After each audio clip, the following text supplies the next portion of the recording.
think that's what made me feel like, okay, Shalina, hold on as long as you can. It's becoming easier and easier. I'm not feeling like bad and deprived. I feel so much more confident about my journey now. It's Monday morning. As my eyes are starting to like really open up and really realize how much weight I've gained, really kind of got angry and disappointed all at the same time. I did it and I have to deal with it. It's a Wednesday morning and I have 3 signs of success that I want to share with you guys. The past few weeks where I've done good for a few days and then kind of went carb crazy, I felt like I was depriving myself and kind of like it would kind of make me spring right back. I think that's what made me feel like, okay, Shalina, hold on as long as you can. I don't have that. I don't feel deprived.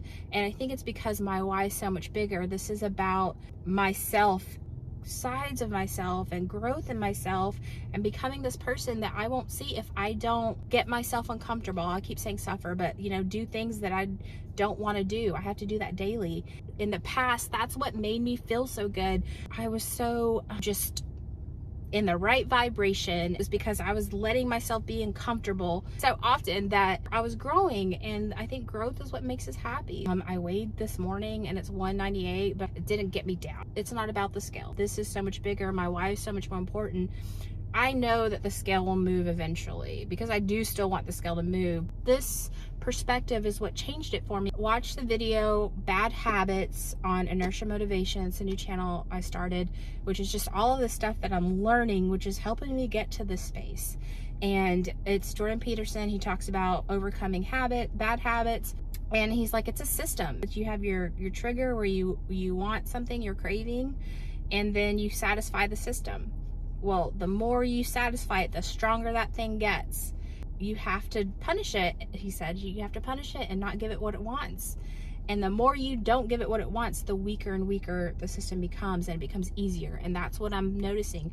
It's becoming easier and easier to say no. Definitely the first 2-3 times, especially the first one, it was really hard. Not even really hard, but it was like really uncomfortable because I'm used to satisfying that system. Just kept reminding myself, let yourself suffer. You got to push. You got to unlock these sides of yourself. And it got me through it. And now it's getting easier and easier. I feel like these are really good signs of success, especially because it's making me feel good. I'm not feeling like bad and deprived. Like, this is what I needed. All right, we're at the end of week 13. I'm at 196.8, so I think down 5 pounds. My diet is just, I feel like I've gone through the hard part and now it's getting easier and easier. If I could go back to myself and tell myself something to change the game, it would be what David Goggins said. There's a whole nother world on the other side of suffering. So my measure of success now is how often am I letting myself be uncomfortable and go through it. And just like first acknowledging like this is something I don't want to do. I acknowledge it that I feel that way, and then I'm like, this is opportunity for me to go through the uncomfortable thing. And I go through the uncomfortable thing, and it's gotten easier and easier to do, to just say no. I just know that the weight is going to be a side effect. I feel so much better. I feel so much more confident about my journey now. The first 11, 12 weeks, maybe, it was kind of like, okay, I think this is it. I think this is it. And I think those are all pieces of the puzzle, but this was a big, big slice of it for me. I'm ready to get in the 80s already. Like in my mind, I'm already seeing like 60s, 160s, like let's go. So anyways, thank you guys for listening, and I'll talk to you guys later. Mwah.